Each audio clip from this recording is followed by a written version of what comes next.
선진국에서 선진 금융기관들이 유동성 부족 사태가 이제 발생하면서 그걸 그렇죠. 어디서 회수를 했느냐면 신흥국이나 동유럽에서 돈을 회수하기 많이 시작합니다. 뺐죠. 예, 그렇죠. 그러면서 전 세계로 외환위기가 퍼진 퍼진 거죠. 거죠. 근데 결국은 따져보면 그 모든 문제의 출발점은 결국 금리가 올라가면서 또 역시 금리로 또 규제가 예. 되네요. 예. 노무현 정부가 어느 정부 들어와도 고칠 수 없도록 헌법처럼 강한 부동산 정책을 만들겠다. 그렇죠. 헌법 같은 정책 그게 아주 유명했죠. 예. 그다음에 강남 불패 신화를 깨겠다. 법은 세븐 징을 잡겠다. 규제 위주로 하다가 결국은 어떻게 됐습니까?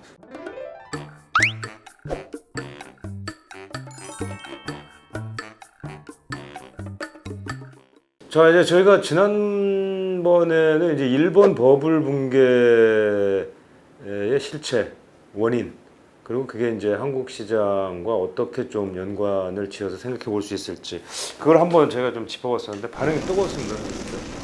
글쎄요, 여러 가지가 생각보다 한국은 일본하고 다르다, 네. 뭐 비슷하다 이런 논쟁들을 촉발시키는 계기가 됐던 것 같습니다. 네, 오늘은 이제 리먼 쇼크 얘기를 좀 하실 것 같은데. 예, 강남 아파트값 반토막 낸 리먼 쇼크 또 터지나 뭐 이런 주제로 한번 준비를 해봤습니다. 또 오늘도 무섭습니다. 시뻘건 색깔로 해가지고.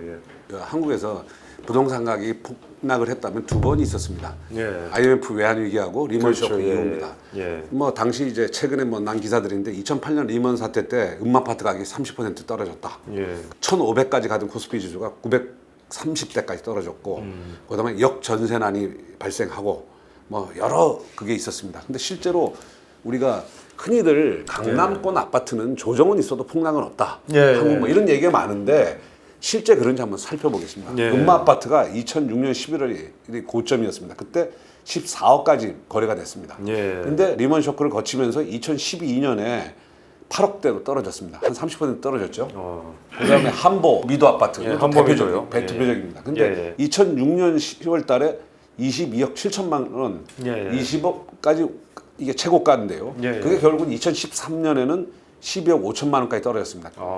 이거 이 정도면 뭐 급락 내지는 폭락이라고 볼 수 있을 것 그렇죠. 같은데. 근데 이게 바로 2006년이 보통 우리가 2007년 뭐 이렇게 고점으로 알지만 실제 강남권은 좀 빨리 왔습니다. 2006년도가 고점인 아파트들이 많더라고요. 실제 저점은 2013년, 14년 뭐 이때까지 가더라고요. 그다음에 타워 팰리스 2007년 9월입니다. 그때 33억 4천만 원에 거래가 됐는데 2013년 9월에 16억까지 떨어졌습니다. 거의 반토막이네요. 반토막 났습니다. 그다음에 도곡 넥슬 43평인데 이건 신규 아파트였습니다. 2006년 9월에 22억 5천만 원까지 거래됐습니다. 근데 2012년 2월에 13억까지 떨어졌어요. 13억 2천만 원까지. 근데 우리가 흔히들 이제 서울에 조정은 있어도 폭락은 없다라고 하는 게 이게 한국 감정원 실거래가 지수인데 보통 이것만 보면 약간 조정받고 금방 회복된 걸로 보입니다. 그 이후에 약간 조정받는 건데 실제로 조금 이제 밑으로 조금 내려갔다 왔기 때문에 뭐 장기적으로 보면 우상향하지만 한번 외부적 쇼크가 오면 굉장히 부동산 시장이 이제 폭락에 가까운 특히 고가 아파트들은 그런 현상을 우리가 리먼 쇼크 이후에 목격이 됐습니다. 그 당시에 이제 이게 2008년 12월 27일 경제 매거진 MBC에서 나온 그겁니다. 이때 인터뷰에 어떻게 붙었냐면 강남권 재건축 아파트값 2년 새 반토막 났다. 뭐 왜냐하면 하락기에는 매수세 자체가 없습니다. 거래 자체가 안 됩니다. 거래 중단되고 그거는 정말 급매 가격을 뭐 20-30% 다운시켜야 거의 거래가 됩니다. 그런 현상이 겹치면서 일반적인 그 아파트 가격이 다 떨어졌다기보다는 실제로 급매로 급하게 거래된 가격들이 반토막 난 가격에 거래. 근데 또 어떻게 생각해 보면 뭐 가격이라는 게 결국은 올라갈 때도 마찬가지 아닌가요? 어차피 뭐 여러 건이 거래돼서 가격이 올라간다기보다는 뭐 한두 건 올랐을 부동산이라는 게 그렇죠. 증권하고 좀 다르죠. 우리 리먼 쇼크가 어떤 건지 기억나시죠? 2008년이었습니다. 2008년 서프라임 사태부터 이제 시작돼가지고 리먼 브라더스가 파산한 게 9월인데 그게 결국 2015년까지도 남유럽 재정 위기로 이어집니다. 그래서 뭐 미국에서는 그레이트 리세션이라고 하더라고요. 이게 리먼 브라더스가 미국 4위의 투자은행인데 부채 규모가 6천억 달러가 넘었습니다. 세계 20억권 경제 국가의 GDP와 맞먹는 그겁니다. 근데 리먼 쇼크가 왜 왔느냐? 그 부동산하고 깊은 관련이 있습니다. 그렇죠. 이게 부동산 호황이 지속되니까 서브프라임 이게 뭐냐면 비우량 모기지 대출, 주택담보대출에 투자가 급격히 늘어납니다. 리먼 브라더스도 거기다가 막대한 돈을 투자를 했습니다.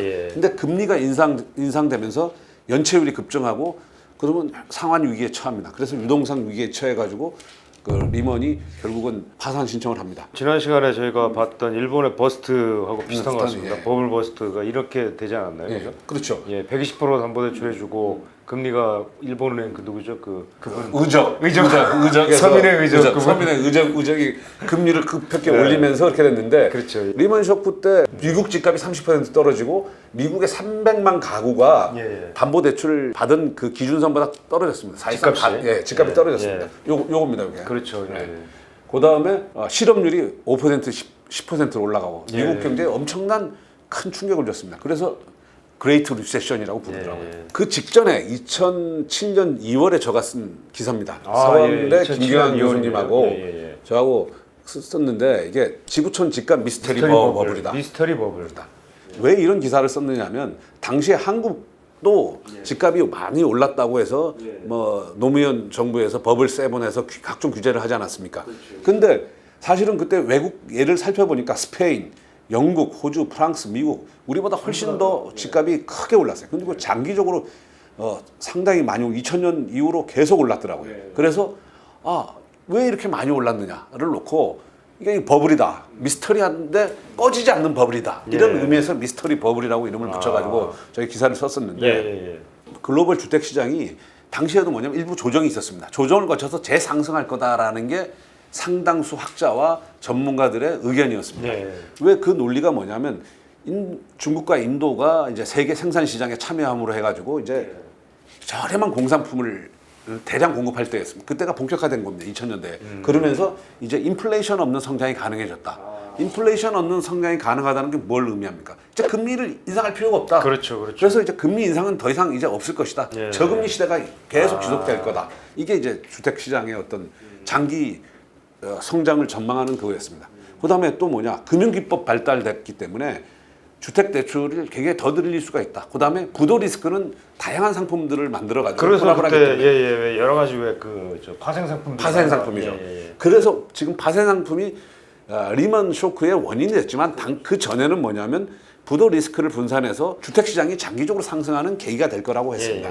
또 하나가 수요 증가를 따라가지 못하는 주택 공급. 그 당시에도 미국이나 뭐 영국 다 보면 대도시 중심으로 집값이 많이 올랐거든요. 그럼 뭐냐? 대도시에는 집 지을 땅이 별로 없고 그러면 수요는 느는데 공급이 줄기 때문에 집값이 올라갈 것이다. 그렇죠. 뭐 영국이나 미국이나 한국이나 다 똑같죠. 뉴욕이나 런던 같은 큰 도시들은 주변에 뭐 도심에는 지을 땅이 없죠, 사실. 그때 보면 2007년이지만 페니메의 보셸 박사 주택가격 지수가 3% 하락할 거다라는 말이 있었지만 다른 데서는 훨씬 더 상승률도 올라갈 게 많았습니다. 뭐 네이션 와이드 이게 영국의 주택협회 비슷한 건데요. 영국 전국 평균치는 7%, 런던은 10% 상승할 것이다. 근데 사실은 2007년 들어와서 이미 서브프라임의 그 부실이 본격화되기 시작했습니다. 우리가 서브프라임이라는 게 여기 보시면 아시겠지만 우리가 프라임 가장 우량한 모기지 대출, R2A는 그 다음 순위 제일 낮은 게 서브프라임입니다. 당시 이제 서브프라임이라는 게 이제 이게 2000년도에 IT 버블이 붕괴하면서 그 경기 부양을 위해서 미국도 기준금리를 1%까지 낮춥니다. 그렇죠. 그러니까 일본이 엔고 불황을 막기 위해서 금리를 플라자 합의 이후에 그걸 막기 위해서 금리를 급격히 낮추는 거하고 비슷한 겁니다. 하니까 돈이 자산 시장으로 몰려갑니다. 이때 대표적인 게 부동산으로 돈이 몰려가면서 그렇죠. 근데 미국에서도 이제 자가 소유 정책을 펴니다. 그러면서 이제 좀 약간 신용과 그때 2006년이면은 그렇죠. 그 당시에 저도 기억에 미국의 자가 촉진 정책 그게 많이 있었죠. 근데 결국은 그때 미국 연방 기준금리가 거의 뭐 1%대까지 떨어졌던 기준금리가 이게 그겁니다. 끊임없이 내리지 않고 2005년부터는 이미 상승세로 돌아섭니다.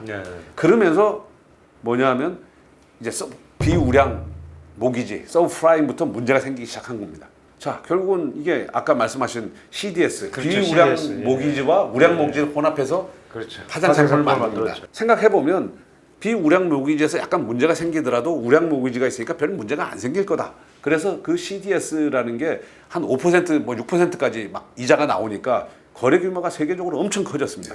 근데 금리가 오르면서 결국은 이 CDS도 문제가 생기기 시작합니다. 그래서 선진국에서 선진 금융기관들이 유동성 부족 사태가 이제 발생하면서 그걸 어디서 회수를 했냐면 신흥국이나 동유럽에서 돈을 회수하기 시작합니다. 그렇죠. 그러면서 전 세계로 외환위기가 퍼진 거죠. 근데 결국은 따져보면 그 모든 문제의 출발점은 결국 금리가 올라가면서 예. 또 역시 금리로 또 규제가 예. 되네요. 예. 이게 보면 뭐 금리를 인하하면 나타나는 효과가 부동산 가격 상승하지 않습니까? 그러면 대출이 증가합니다. 대출이 증가하면서 일부에서는 위기론을 뭐 제시를 하지만 결국 아니 부동산은 새로운 논리로 이제 절대 안 떨어진다. 안 떨어진다. 수요 공급의 뭐 법칙이라든지 공급이 부족하다. 그다음에 금리도 절대 그렇게 무리하게 올리기는 어렵다. 새로운 금융법이 마련됐다. 하지만 결국은 금리가 올라가고 올라가서 약간 문제가 생기면 조정했다 재상승할 거라고 그러는데 네. 어느 순간 지나니까 급락을 하더라고요. 한국도 2004년 그때 보면 금리가 다시 올라갑니다. 네. 미국이 기준금리를 올리면 우리도 올릴 수밖에 없어요. 안 그러면 네. 돈들이 다 빠져나가죠. 그렇죠. 예. 결국 저희도 마찬가지지만 닷컴 버블이 2000년 초반에 붕괴하면서 금리 인하 경쟁 저희도 마찬가지였습니다. 미국이 금리를 내렸고 우리도 금리를 내렸습니다. 그 부동산 가격 급등하고 결국은 금리가 올리기 시작합니다. 근데 우리가 부동산과 주가는 좀 차이가 나더라고요. 그러니까 이때 리먼 쇼크가 터졌을 때 주가가 급격히 빠졌지만 급격히 또 회복이 됐습니다. 네. 근데 부동산은 이게 장기적으로 침체가 됐습니다. 미국도 그렇고 우리도 그렇고 뭐 한 4, 5년, 5, 6년 정도 그렇죠. 침체가 됐습니다. 2013년 이때까지는 네. 계속 침체기였죠. 그렇죠. 예. 그러니까 역시 주식이 빨리 반응하고 또 회복도 빠른데 부동산은 뒤늦게 반응했다가 좀 길게 가는 것 그렇죠. 같아요. 아무래도 뭐 좀 부동산은 좀 무거우니까. 네. 예. 근데 이때 보면 우리가 리먼 쇼크 이후에 집값이 이제 하락했는데 그때 보면 이 폭락론자들이 입주 물량과 집값 상관관계 크지 않다라고 주장하지 않습니까? 예. 폭락론자들은 그렇게 주장하고 시장 논자들은 지금 이렇게 보면 입주 물량이 작아가지고 집값이 네. 오른다고 그러는데 이 당시에 보면 2010년서부터 2014년 우리 일종의 침체기 때 입주 물량이 굉장히 줄어들었습니다. 그다음에 경기도도 마찬가지였습니다. 그리고 상대적으로 입주 물량이 늘어나는 2016년부터 2019년 사이에는 오히려 집값이 폭등했습니다. 예. 이게 약간 시장 농자와 뭐 폭락 농자들의 어떤 차이라고나 할까요? 자, 그때 지나면서 2000년대가 이제 침체가 좀 장기화되니까 한 3, 4년 갔지 않습니까? 그러면서 이건 한국경제가 그때 기사를 쓴 건데 2010년대 집값 잡은 1등 공신이 MB인가 리먼 쇼크인가 뭐 이런 기사도 나왔습니다. 그러니까 그 당시에 왜 이렇게 됐냐면 저는 뭐 리먼 쇼크도 영향이 있었다고 봅니다. 리먼 쇼크가 남유럽 재정 위기가 2014년까지 지속이 됐기 때문에 그 영향을 우리가 심리적으로 영향을 받은 것 같습니다. 그렇죠. 그리고 왜 MB 정부가 집값을 떨어뜨리냐라는 거에 MB 정부의 대표적인 주택 정책이 보금자리 주택 정책 기억나시죠? 네, 기억납니다. 예. 2009년부터 2018년까지 총 10년간 150만 채의 공공주택을 공급하겠다. 분양 연 7만, 임대 8만 원 공급하겠다. 그린벨트를 해제해서 활용하겠다. 그래서 실제로 2009년부터 2012년 말까지 4년간 약 54만 가구가 사업 시행 인가가 났습니다. 박근혜 정부 들어가지고 이게 너무 부동산 경기가 안 좋으니까 예. 이 보금자리 주택 정책을 수정을 했죠. 그 전부터 사실 업계에서 굉장히 요구가 많았죠. 네. 보금자리 주택 때문에 이게 뭐 분양이 안 된다고 해서 미분양이 늘어나고 막 그랬었죠. 리먼 쇼크와 관련해서 또 하나 이제 쟁점이 되는 게 미국, 유럽은 금융위기가 발생했습니다. 예. 부동산 가격이 떨어지면서. 예. 근데 한국은 발생 안 했지 않습니까? 비교적 뭐 부동산 경기는 침체를 했지만 뭐 금융 시스템 자체가 무너지거나 그러진 않았죠. 않았죠. 예. 그럼 왜 그런 거에 대해서 여러 뭐 논쟁이 있지만 그럼 노무현 정부의 어떤 규제 정책, 예. 그러니까 미국 같은 경우는 뭐 거의 100% 담보 대출을 해줬지 않습니까? 뭐 아까 이게 서브프라임 같은 게 근데 우리는 당시에도 노무현 정부에서 그때 LTV, DTI 도입하면서 그렇죠. LTV가 한 47%, 예. 미국이 평균이 74.9%, 영국이 85.2%였습니다. 그러니까 굉장히 여기는 낮네요, 우리가. 그렇죠. 미국 거기다 전세 제도까지 있어가지고 그렇죠. 정부가 규제를 한 데가 전세가 있어서 은행에서 대출을 100%안 해주지 않습니까? 예. 미국 같은 경우는 한 30% 빠져버리면 일종의 담보 가치를 상실해 버립니다. 그러면 다시 회수 들어가고 뭐 이러면서 연쇄 부도의 리스크가 크지 않습니까? 근데 우리는 뭐 설령 50% 빠진다고 손 치더라도 담보 가치 이상의 가치를 유지를 합니다. 또 하나가 보면 미국 같은 경우에 이제 집값이 그때 폭락했던 이유 중에 하나가 2000년도에 한 150만 가구 했는데 2005년 집값이 뛰니까 연간 200만 가구까지 늘어났습니다. 스페인도 집값이 폭락한 나라인데 이게 20만 가구 정도 공급하다가 집값이 폭등하면서 80만 가구가 공급이 됐어요. 그러다 보니까 일종의 뭐라 그럴까 공급 폭탄에 의해서 그렇죠. 그 지난번에 저희가 일본 얘기도 얘기했죠. 했을 때 똑같은 상황이었죠. 상황이었죠. 예, 공급 결국은, 폭탄이 예, 금리도 문제지만 결국은 공급 폭탄도 예, 문제라고 폭탄이다. 했습니다. 예. 근데 한국은 2002년에 연간 66만 가구가 공급이 됐는데 2004년에 46만 가구. 오히려 집값은 폭등하는데 공급이 줄었어요. 그러네요. 수도권은 37만 가구에 20만 가구로 줄었어요. 그러니까 공급 규제입니다. 공급을 늘리면 집값이 떨어지는데 노무현 정부에서 어떻게 생각했냐면 공급을 늘리면 집값이 오히려 올라갈 이른바 투기꾼 가수요가 생긴다. 예. 투기꾼 책임론에 근거해가지고 어떻게 보면 그 한국의 집값을 유지하는데 역설이지만 버블 세븐을 거꾸로 큰 역할을 했다고 볼 수 있겠습니다. 그리고 이게 우리 흔히 이명박 정부에서 주택이 대량 공급이 이루어졌다라고 하는데 그 전에 뭐냐면 노무현 정부가 어느 정부 들어와도 고칠 수 없도록 헌법처럼 강한 부동산 정책을 만들겠다. 그렇죠. 헌법 같은 정책 그게 아주 유명했죠. 그다음에 강남 불패 신화를 깨겠다. 법은 세븐 지붕을 잡겠다. 규제 위주로 하다가 결국은 어떻게 됐습니까? 규제 해봤자 집값이 안 잡히니까 결국은 신도시를 대거 공급합니다. 말기에 그렇죠. 가서. 그게 이제 이기 신도시죠. 이기 신도시죠. 이게 이기 신도시입니다. 이 중에서 물론 판교나 뭐 화산 동탄 1 같은 경우는 그 전 정부에서 김대중 정부 말기에 했던 거고 화산 동탄 2, 광교, 양주, 위례, 고덕 뭐 이런 부분들이 사실은 지금도 이제 공급이 되고 있거든요. 그러니까 그 당시에 그러니까 말기에 가서 했던 겁니다. 그러니까 MB 정부의 공급이 늘었다는 게 MB 정부 자체가 해서 늘린 것도 있지만 노무현 정부 말기에 공급 폭탄을 쏟아부은 것도 사실은 그 MB 정부의 집값 안정에 크게 기여했습니다. 흔히들 좌파 정권은 집값이 폭등하고 우파 정권 되면 집값 하락한다. 이게 이제 아마 그런 거기에 생겼는데 따지고 보면 이른바 노무현 정부에서 초기에 투기꾼 집값 급등론으로 각종 규제를 남발하지 않았습니까? 그러다 보니까 사실은 그때도 우리가 보면 집값이 올랐던 이유는 저금리 가동 과잉 유동성으로 온 걸 뒤늦게 알고 그렇다고 해서 금리를 올릴 수는 없는 거 아닙니까? 그렇죠. 그러면 이제 경제가 다른 부분에 힘들어진다. 너무 충격을 줄 수 있으니까 그래서 결국은 어떻게 하냐 공급을 늘리자. 그래서 결국 노무현 정부 말기에 가서는 신도시 공급 확대 정책을 폈습니다. 근데 알다시피 공급 대책을 발표해가지고 신도시 개발한다고 하면 그 주변에 집값 오르고 땅값 오르고 보상금이 풀립니다. 그러면 오히려 개발 기대감을 높여가지고 집값이 더 급등합니다. 그러면 결국 국민들의 불만들이 쏟아져가지고 정권이 교체가 됩니다. 그러면 보수 정권, 우파 정권, 뭐 집권 후에 공급 효과가 그때 나타납니다. 뭐 본인이 당대 때 공급 대책 발표해도 그게 4, 5년씩 걸려버리니까요. 그리고 금리 내려가면서 집값 본격합니다. 그래서 미분양이 다시 늘어나고 경기 부양책 쓰고 규제 해제 택지 개발 계획 취소합니다. 이러다 보면 다시 금리 또 공급이 부족해지고 다시 집값이 상승합니다.